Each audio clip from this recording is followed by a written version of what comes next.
Okay, hey, so this album's a lot different than anything else he's put out. He's in a happy place right now, and he's found love with his girlfriend Jamila, and he's really in love with her.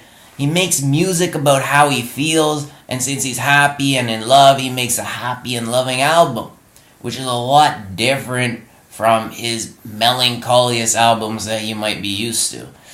And it's good because he's true to himself. He's not hiding who he is or pretending to be someone he's not.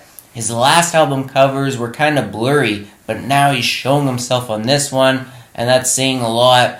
He could have continued doing the same kind of music as before, but he didn't, and you have to give it to him for it.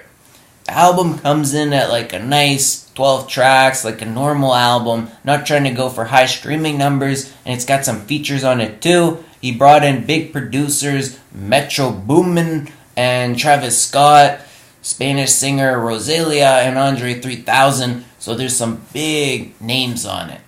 If you look at the tracks, you can tell he's in love. One track's called Are You in Love? Then you have Into the Red, Mile High, Lullaby for My Insomniac, and Assume Form, which are just a few of the tracks.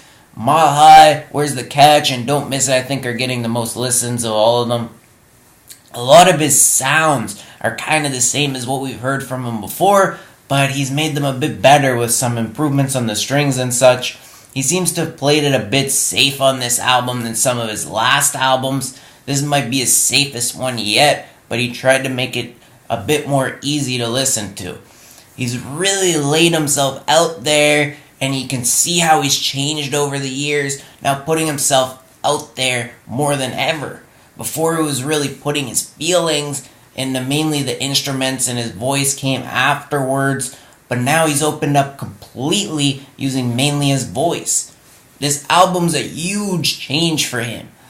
Many people were wondering what's going to be coming next after his last album in 2016, and it seemed there wasn't going to be much else. But now he's made a huge comeback here with something completely new. But these features can be looked at as also hurting his sound.